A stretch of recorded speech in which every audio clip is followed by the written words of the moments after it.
व्यवस्था को बदलना चाहता हूँ जिस व्यवस्था के तहत इस देश का गरीब मजदूर जिसने पाताल छोड़ करके धरती में से लोहा और कोयला निकाल करके अपने पसीने के मिश्रण से जिसने देश में आवागमन के साधन सुलभ करने के लिए रेल की पटरियां बिछा दी हो, जिसने अरावली पहाड़ की चोटियों को तोड़ करके समूचे राष्ट्र में सड़कों के जाल बिछा दिए हो, जिसने बड़े बड़े महल खड़े कर दिए हो, 5 स्टार होटल बना दिए हो, उस गरीब मजदूर को गर्मी और सर्दी में सर छुपाने के लिए झोपड़ी नसीब ना होती हो, मैं उस व्यवस्था को बदलना चाहता हूँ। इसलिए दोस्तों, जब तक इस देश में प्रचलित इस पूंजीपति व्यवस्था को नहीं बदलोगे तब तक किसान और कमेरे खुशहाल नहीं हो सकते।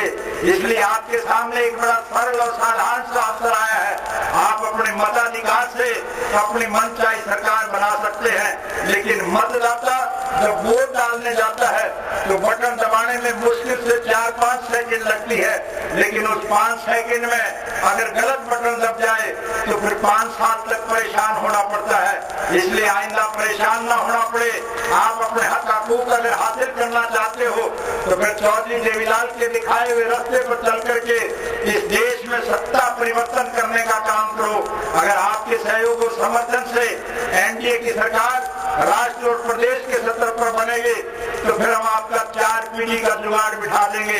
किसी के आगे झोली फैलाने की जरूरत नहीं पड़ेगी।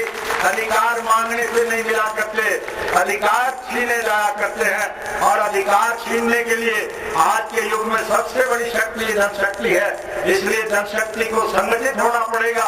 मुझे यकीन, विश्वास और भरोसा है कि सरसा जिला के बहादुर और जागरूक मतदाता एक नया परिवर्तन लाने का काम करेंगे।